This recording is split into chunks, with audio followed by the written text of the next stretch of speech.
श्री सद्गुरुदेव भगवान की जय। ग्रंथ है विवेक चूड़ामणि, आदि शंकराचार्य द्वारा रचित, है ना, पढ़े होगे कल। बहुत अच्छा है ये। इसमें विवेक मतलब नित्य और अनित्य क्या है संसार में, इसको जानने की जो बुद्धि आती है ना, उसको विवेक बोलते हैं। अच्छी चीज़ों को ग्रहण करना, बुराई की तरफ अपना ध्यान न जाए, पॉजिटिविटी अपने अंदर होनी चाहिए, अच्छे विचार होने चाहिए, सद्गुण जिसको बोलते हैं, विद्या जिसको बोलते हैं। तो विवेक चूड़ामणि, चूड़ामणि जो धारण करते हैं सिर में, चूड़ामणि धारण करते हैं, एक वो आभूषण होता है। तो विवेक का आभूषण जो है हमें धारण करना चाहिए। हमारी बुद्धि जो है विवेक युक्त हो। कैसे हो वो इस ग्रंथ में जो है आदि शंकराचार्य जी ने बताया। मंगलाचरण करते हैं। मंगलाचरण सर्व वेदांत सिद्धांतम गोचरम तम गोचरम गोविंदम परमानंदम सद्गुरुम प्रणतो अस्म्यहम्। जो अज्ञेय होकर भी संपूर्ण वेदांत के सिद्धांत वाक्यों से जाने जाते हैं, उस परमानंद स्वरूप सद्गुरुदेव श्री गोविंद को मैं प्रणाम करता हूँ। आदि शंकराचार्य जी गुरु जी गोविंद पाद थे। गोविंद जी यहाँ पे ओंकारेश्वर जगह है, ओंकारेश्वर में जो है वहीं पे गुफा है थी, वहीं पे जो है आदि शंकराचार्य जी को उनके गुरु जी मिले थे। तो गुरु भगवान की जो है ये अंतिम ग्रंथ कहलाता है विवेक चूड़ामणि, आदि शंकराचार्य जी का अंतिम ग्रंथ। सारे ग्रंथों को लिख दिया तो फिर विवेक चूड़ामणि को लिखा था, तो इसलिए 4 ग्रंथ कहलाता है उनका विवेक चूड़ामणि। ब्रह्मनिष्ठा का महत्व बताते हैं। जंतुनाम नर जन्म दुर्लभमतः पुस्ततम ततो विप्रतः तस्माद्वैदिकम धर्म मार्ग परता द्विविध तत्व स्मराम तत्तत्परम आत्मना विवेचनम शनुहो ब्रह्मात्मनम संस्थिति मूर्तिज्ञो सतकोटि जन्मस्तु कृतय पुण्यैर्विनयम लभ्यते। जीवों को प्रथम जन्म तो नर जन्म ही दुर्लभ, पहले तो नर जन्म ही। जंतु नाम नर जन्म दुर्लभा, जंतुओं को नर जन्म ही दुर्लभ है, उसमें भी पुरुषत्व और उसमें भी ब्राह्मणत्व की मिलना ही कठिन है। ब्राह्मणत्व होने पर भी वैदिक धर्म का अनुगामी होना और उसमें विद्वता का होना भी कठिन है। यह सब कुछ भी होने पर भी आत्मा और अनात्मा का विवेक, सम्यक अनुभव, ब्रह्मत्व भाव से स्थिति और मुक्ति, ये तो करोड़ों जन्मों में भी किए हुए शुभ कर्मों के परिपाक के बिना प्राप्त होना संभव नहीं है। तो प्रथम तो मनुष्य जन्म मिलना ही बहुत कठिन होता है। कहते हैं बहुत बड़े भाग्य मनुष्य तन बाबा सो दुर्लभ सद ग्रंथ हैं। पहले तो मनुष्य तन ही बहुत मुश्किल से मिलता है। मनुष्य तन मिल गया, उसके बाद फिर अच्छे संस्कार वाला जगह मिलना, कि जन्म भी मिल गया तो अच्छे संस्कार हो, जहाँ पे अच्छे संस्कार मिल सके, वो अच्छा घर मिलना, वहाँ जन्म होना बड़ा कठिन होता है। उसमें भी अगर हो भी गया मान लो किसी अच्छी जगह में, तो वो वैदिक शास्त्र का वैदिक धर्म का पालन करते हैं कि नहीं करते हैं, कि कर्मकांड में ही पूरी तरीके से लिप्त हैं। ठीक है, वो भी अगर मिल गया, वो भी मिल गया, चलो ठीक है। तो केवल बातों भर में तो नहीं है, क्या उसका आत्मा और अनात्मा का चिंतन भी करते हैं, ये सबसे बड़ा मुख्य है। और अगर वो भी मिल गया तो क्या सम्यक अनुभव में स्थित होने की उनकी क्षमता है, उनकी बुद्धि में, क्या वो उस चीज में स्थित हो रहे हैं कि नहीं हो रहे हैं। तो ये सब चीजें मिलना बहुत ही कठिन होता है। अगर ऐसा हो जाता है तो करोड़ों जन्मों की अथक कठिन साधना के बाद ये सब चीजें मिलती हैं, कि ये मार्ग में कोई उसकी बुद्धि ऐसी होती है कि उन सब चीजों में ना फंसते हुए और निकल करके इस मार्ग में आ जाती है ना बाबा। हाँ, तो ऐसा होता है। बहुत कठिन से जो है मार्ग मिलता है, नहीं तो लोग समझते ही नहीं, उनकी बुद्धि में इतनी स्थिरता ही नहीं होती है। तो ब्रह्मनिष्ठा का महत्व होता है। ये ब्रह्मनिष्ठा के बारे में बताया कि जंतु नाम नर जन्मम, जंतुओं को, जीव जंतु इतने कीड़े मकोड़े होते हैं, लेकिन नर जन्म किसी किसी को मिलता है, बहुत कम लोगों को। कहते हैं दुर्लभम त्रयमेवानुग्रहे ग्रह हेतुकम मनुष्योत्तम मुमुक्षुत्तम महापुरुषत संश्रय। फिर उसके बाद बताते हैं कि भगवत कृपा ही जिसकी प्रतिष्ठा का कारण है, वे मनुष्यत्व मुमुक्षत्व मतलब मुक्ति की इच्छा जिनके अंदर होती है, मुमुक्ष जो होते हैं, मुमुक्ष जिनके अंदर मुक्ति की ही केवल इच्छा होती है कि हम कैसे इस मनुष्य जन्म से जो है, जीव जो है संसारिकता में, संसारिक बंधनों में, संसारिक व्यवहार में, संसारिक विषयों में, ये कैसे इस चीज़ों से मुक्त हो करके और जो हमारा अंश है वो परमात्मा में कैसे स्थित हो, इसके अंदर जो जिसकी इच्छा रहती है हमेशा प्रबल, जिसके अंदर, उसको मोक्ष कहते हैं। मोक्षत्व और महापुरुषों का संग, ये तीनों बहुत दुर्लभ होते हैं। तीनों चीज़ें नहीं मिल पाती। मानुष जन्म, सदगुरु मिलन, अमोक्षो इच्छा हो, ये तीनों दुर्लभ परम, अब पाए न अवसर खोए। मनुष्य जन्म मिल गया, भगवान भी मिल गए, सदगुरु भी मिल गए, और मोक्ष की इच्छा भी हो हमारी कि हम मुक्त हो जाएं। ये अगर तीनों अगर मिल गए, तीनों संयोग अगर मिल गया, तो फिर त्रयमेकत्र संयोग जो है, फिर जो है ये मौका नहीं छोड़ना चाहिए। तो यही इसमें भी कहते हैं भगवत कृपा जिस पर होगी दुर्लभम, बहुत दुर्लभ से ये त्रयमेकत्र बताया गया है। त्रयमे वैद्य अनुग्रहम मनुष्योत्तम मोक्षोत्तम महापुरुष संश्रय। ये तीन चीज, मनुष्यत्व मतलब हमारे अंदर मनुष्यत्व भी हो और मोक्षत्व भी हो और सदगुरु का मिलन भी हो जाए, ये तीनों बहुत ही करोड़ों जन्मों के पुण्यों के बाद ही ये सब चीजें मिलती हैं। करोड़ों जन्मों के, मुक्तिदम शतकोटि जन्मसु कृत्य पुण्य विना लभ्यते। शतकोटि जन्म, हजारों करोड़ों जन्म के पुण्य के बाद, हमारा हम कोई बहुत पुण्य किए होंगे हजारों करोड़ जन्म, तब ये सब चीजें तीनों संयोग मिलते हैं। लब्ध्वम कथ कंचिन्नर जन्मं दुर्लभम तत्रापि पुंसत्वं श्रुतिपादर्शनम। यह स्वात्मये मुक्तये न ततैव मूढ़िभिः साहन्त्वाः स्वं विनिहन्त्य सद्ग्रहात्।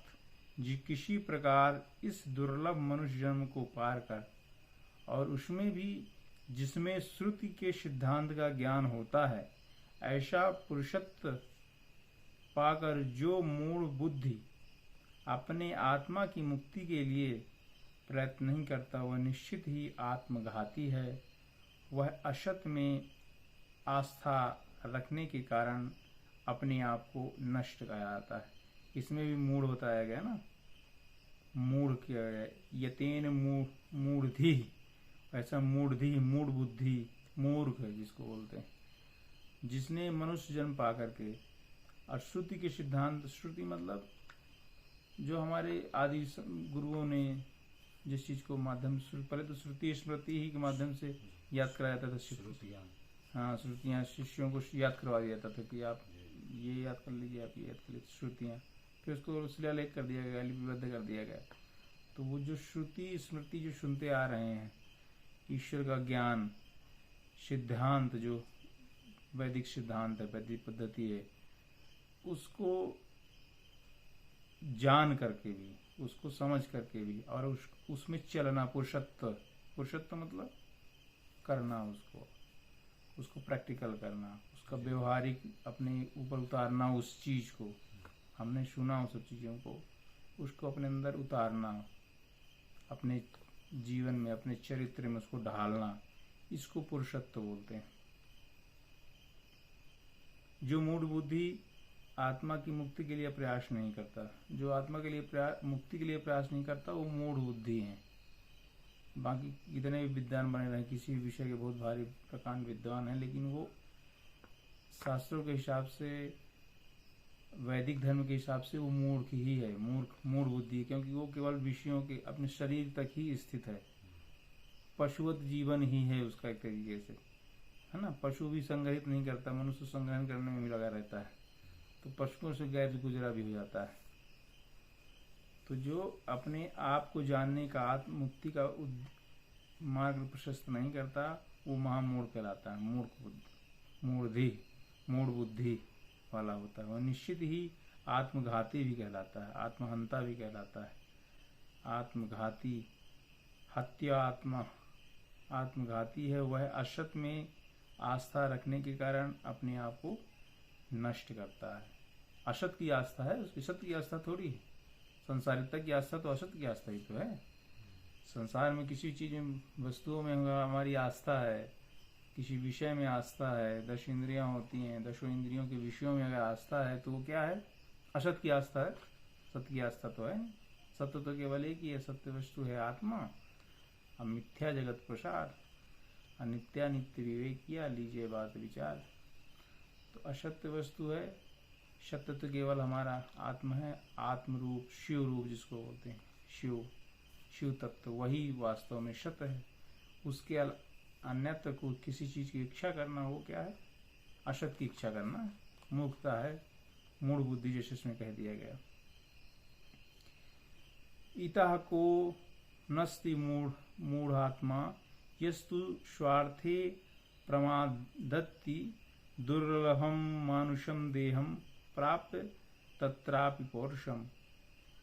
दुर्लभ मनुष्य देह और उसमें भी पुरुषत्व को पाकर जो स्वार्थ साधना में प्रमाद करता है, स्वार्थी साधना में प्रमाद करता है, उससे अधिक मूढ़ और कोई नहीं हो सकता है।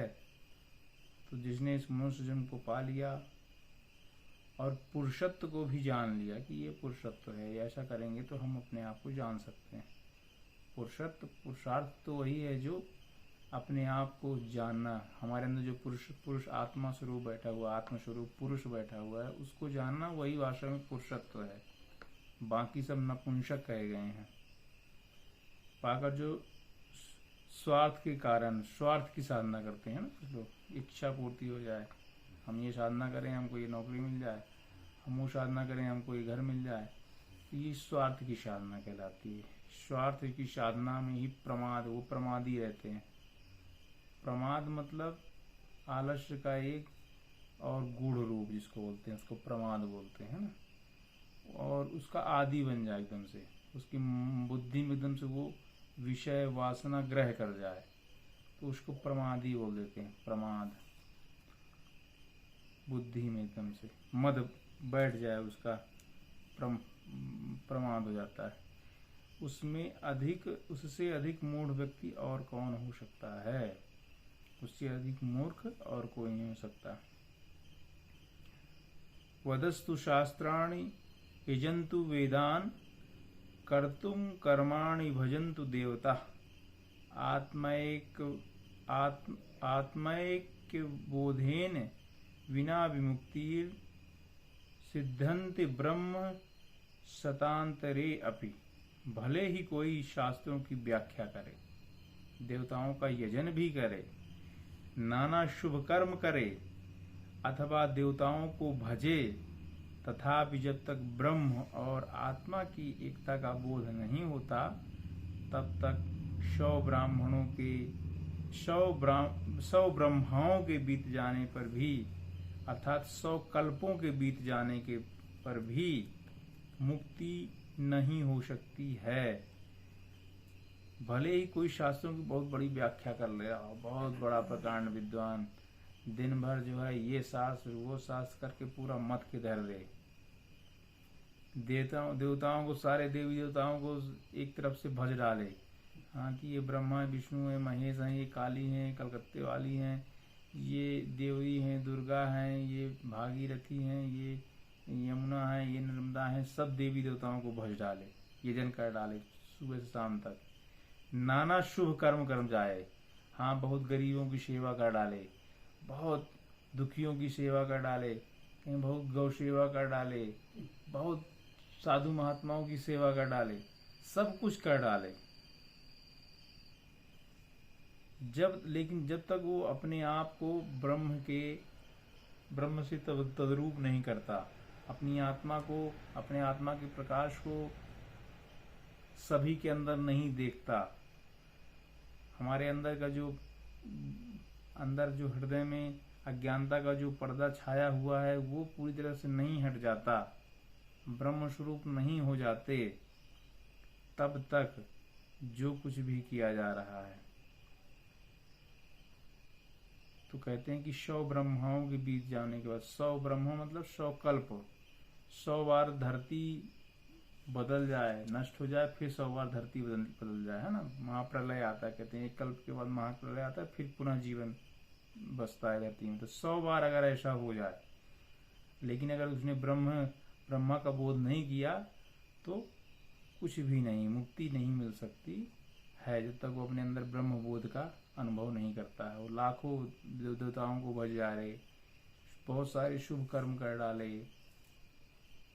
लेकिन अगर उसने अपने आप को नहीं जाना, आत्मा को एकीकार नहीं किया, अपने आत्म तत्व को नहीं पहचाना, आत्मस्वरूप को एकीकार नहीं किया, तब तक वो कुछ भी करता रहे, उससे कोई मतलब नहीं। अमृतत्वस्य नाशस्ति वित्तेनेत्येव हि श्रुति ब्रुवीति कर्मणो मुक्तेर हेतुस्तम स्फुटम यतः।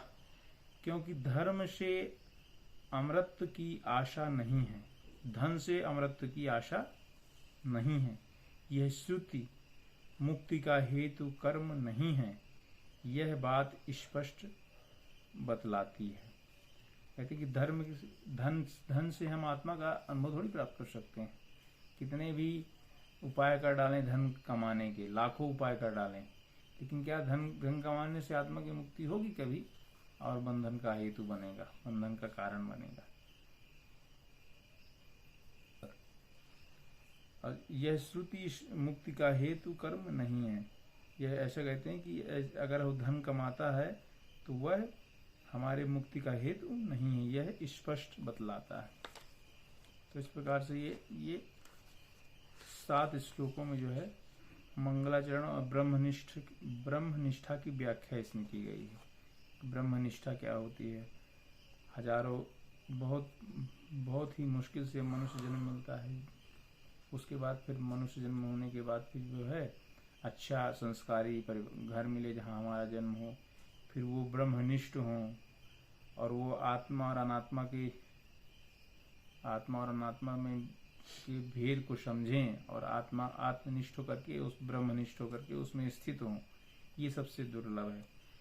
और मुमुक्षुत्वम मनुष्यत्वम महापुरुष संश्रया, मनुष्य जन्म मिला, मोक्ष की इच्छा मिले और सदगुरु का सानिध्य मिले, ये तीनों अगर मिल गए तो बहुत ही दुर्लभ लोगों को मिलते हैं। ऐसा मिल जाए तो उसको कभी अवसर छोड़ना नहीं चाहिए। लेकिन ऐसा जो नहीं करते हैं वो मूढ़ बुद्धि कहलाते हैं, अपने आत्महंता कहलाते हैं, आत्मघाती कहलाते हैं। लेकिन अगर जो इस मार्ग में आ करके भी अगर वो केवल धन उपार्जन और शास्त्रों की व्याख्या करना, लोगों को देवताओं का भजन करना, देवताओं को भजते रहना, देवी देवताओं को भजते रहना, शुभ कर्म में ही अपना जीवन व्यतीत कर देते हैं, तो उसमें भी कोई लाभ नहीं जब तक हम अपने आप को एकीकार भाव परमात्मा में एक निष्ठ नहीं करते हैं। ऐसा क्योंकि धन से अमृत नहीं प्राप्त होता है, ऐसा श्रुति स्मृतियाँ हमारी कहती हैं। तो इस प्रकार से 7 श्लोक में बहुत अच्छे से जो है व्याख्या की। अगला जो है ज्ञानोपलब्धि का उपाय, अब उपाय बताए जाएंगे। ये तो ब्रह्मनिष्ठ का जो है मंगलाचरण हो गया, तो ये फिर हम लोग कल करेंगे। ठीक, बोले श्री सद्गुरुदेव भगवान की जय।